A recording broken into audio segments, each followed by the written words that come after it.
What's going on, everyone? Crush back here with another video. Hope everyone's having a great day today. I know I am. And today I'm going to be doing a review of the first episode of The Last of Us show.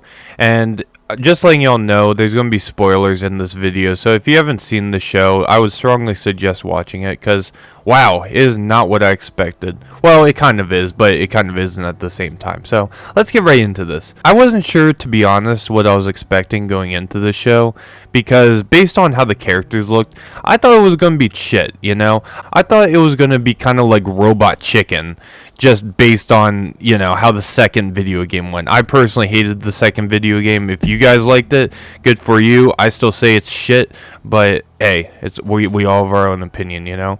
But we're not talking about that, though. We're talking about the show. So, wow, the show was really good. I do have to say it's really good. There were a few things here and there in the first episode that I did not like, which I'll get into, but for the most part, it was overwhelmingly good.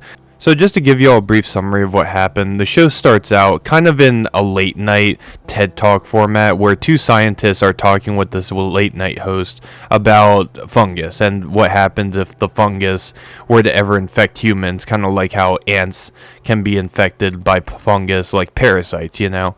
And basically, you know, we got a little foreshadow on what's about to happen in the next few years in the show, you know.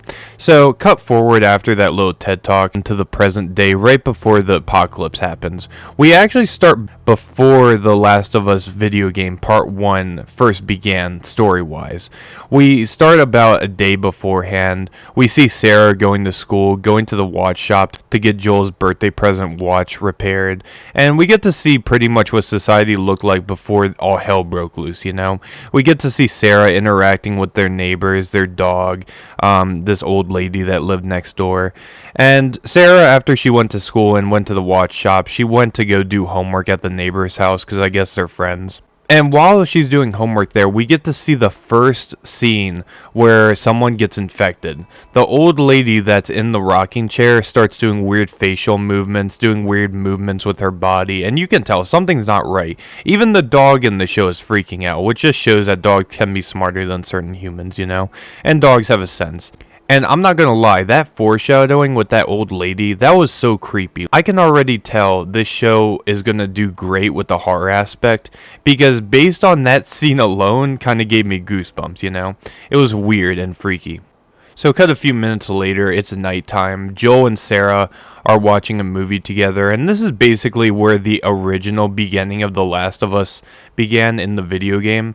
They're basically just chilling on the couch, and then Joel gets a phone call from Tommy, and apparently what happened was Tommy was in jail, and the reason that Joel ended up leaving Sarah in the video game was unknown for the longest time. We didn't know where Joel went. We just knew that he left somewhere in the video game and then came back all of a sudden and was in a panic. But in the show, we have a reason for why he leaves now. The reason he left was to pick Tommy up from jail because apparently he started some shit at a bar with somebody, which I'm not gonna lie, that definitely seems like Tommy's character. So far, so good, you know? And while Joel goes to pick up Tommy, Sarah's just kind of doing her own thing, falling asleep. Then she wakes up to a whole bunch of noises, helicopter sounds, and basically all hell breaking loose around them.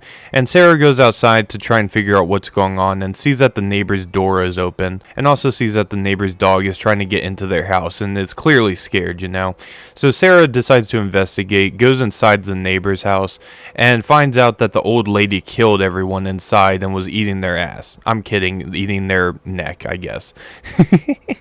Oh man, I'm inappropriate. Sarah freaks out, runs away, and the infected old lady is running after her. And right when Sarah leaves the house, Joel pulls up in his pickup truck along with Tommy, who's carrying a gun. And Joel's holding a wrench. And when the old geezer runs at Ellie, Joel basically goes full Babe Ruth mode and hits a home run on that bitch's face with the wrench. She gets knocked out or killed, I don't know, probably killed because it's a wrench we're talking about.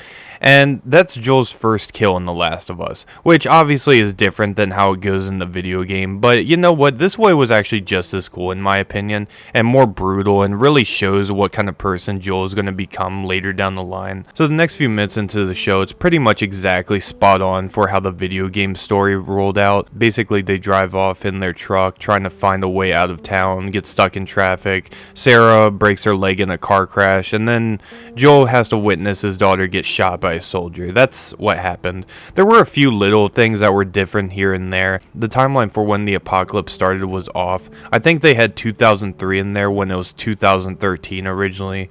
I think that Joel said he was 36 in the very beginning, which I'm pretty sure he wasn't 36. I'm pretty sure he was like in his late 20s or early 30s, something like that. They also had the farm owner, I think his name was Lewis. They changed his name to something else, and it was mainly just little stuff, not a big deal, but I don't know why they felt that was necessary. I think they could have just went off of the game script just fine, but it's not really that big of a deal, you know? So after Sarah dies, it's pretty much the same as the game. We cut forward 20 years later.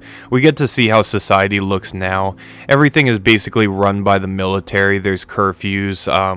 There's a lot of dead bodies being burnt in the streets. There's Firefly logos. Pretty normal stuff in The Last of Us, you know? We get to see Joel again, clearly much older with gray hair, much more worn down, much more hardened. And yeah, we get to see him and Tess. We get introduced to Tess as well. And Tess, we start off by seeing her being captured by Robert and clearly beaten. And I don't fully understand what Robert was doing in the very beginning with Tess. It looked like he was trying to convince Tess not to snitch on him to Joel, which she does anyway, obviously. So after Tess leaves and Robert lets her go, she tells Joel, and they plan on finding Robert and basically doing what they did to him in the video game. But what they didn't realize was that Robert already got beaten to a pulp and died.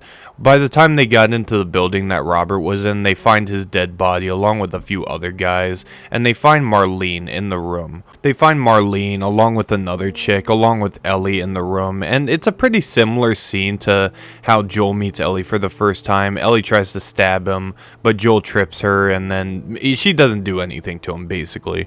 And then it kind of goes in a similar fashion as the video game story had it. Joel and Ellie are basically just chilling in the apartment room, just, you know, making small talk, doing whatever, shooting the shit or whatever. And eventually Tess comes back and all three of them sneak out of the city. Now, when they sneak out of the city, they're pretty good at first. They get caught by a guard who turns out to know Joel because Joel, I guess, sells him, I think he sold him oxycodone, or maybe it was some other type of pill, but basically the guy made them get down on their knees and he scanned them to see if they were infected.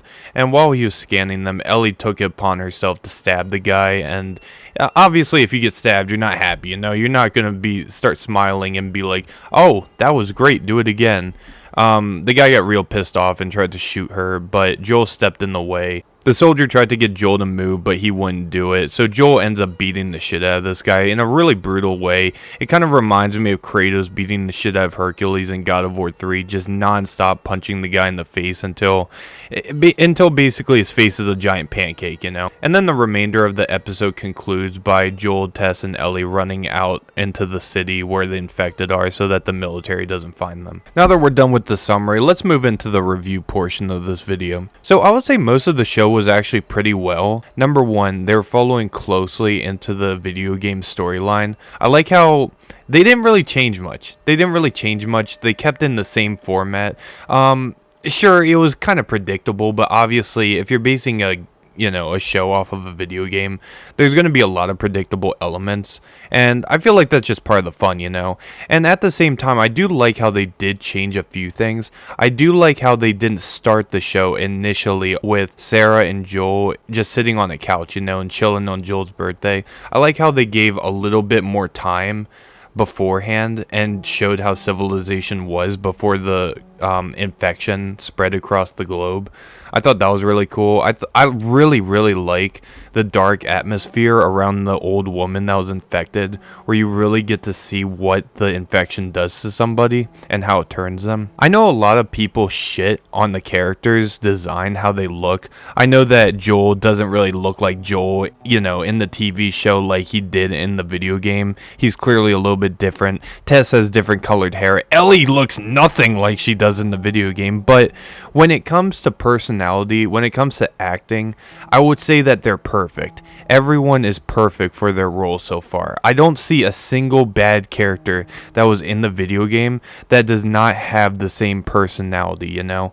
and the acting is just really, really well. I would say the person that's most on point with their video game character is Marlene. The actress who plays Marlene looks exactly like Marlene and talks exactly like Marlene. She's, I think, the closest to her video game counterpart easily, in my opinion, okay? In my opinion. I also like some of the smaller scenes where Joel is selling that soldier perks, and it just really showed what you had to do to survive and get money in the show. And I don't know, I just felt like it was cool, you know, how Joel has all these connections in the show. You don't really see that too often in the video game. You just see more of Joel being Tessa's bodyguard, basically. I felt the brutality was also pretty well. I liked how Joel hit the bitch in the face with the wrench, which sounds really bad out of context, but I'm not gonna lie to y'all, I thought it was really cool. I thought, in fact, that him hitting her and killing her with a wrench was actually a little bit cooler than the video game version, which,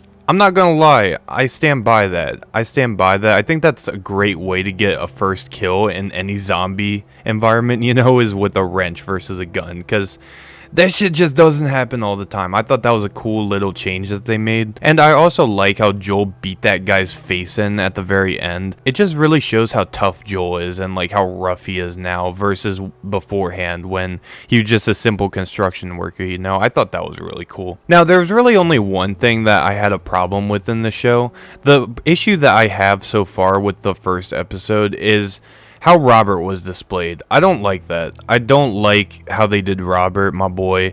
Well, he's not really my boy, but you know what I mean. In the video game, they make it so you have to break into one of Robert's properties, and you have to kill a whole bunch of his men to get to him. Kind of like a little boss fight, you know? But in the show, we don't see any of that. We just see Tess walk out of a room with Robert and two guys in it, and then she and Joel come after him, only to find him already dead. I think that wasn't the best move. I think that they could have played that a little bit better. Because if they had a live adaptation of Joel and Tess running after Robert after killing all of his men, I think that would be way cooler than just finding him dead. I thought that was a little bit lame, you know. I also didn't really understand why Ellie was chained up, because in the comics / in the video game, Marlene and Ellie know each other and knew each other for a lot longer than they did apparently in this show. It seemed like they only knew each other for a day, or at least Ellie knew her for a day. I don't know, I thought that could have been a little bit better, but that's not really, that part I don't really care for too much. I don't really care about that. That's still fine in my book, you know, it's not a big deal. It's mainly just the Robert portrayal I don't like. I think that shit was, you know, a little bit lazy, but compared to everything else in the show, this show's so far really good. Like, I gotta say, it's pretty good. How would I rate it? I would probably give it an 8.5. I would probably have given it a 9 if, you know, they had the Robert scene and it feels good. For what we got and how well they are making little changes here and there, but still sticking with the video game story, I gotta give it at least an 8.5, you know? I feel like it's only right, and I can't wait for the second episode to come out next week. I'll be doing a video on that too, giving my opinion on how it was and stuff like that, you know? So, y'all know how it is. I'll be doing a video on this next week, and until then, either subscribe, donate, or get the fuck out, and I'll see y'all in the next video.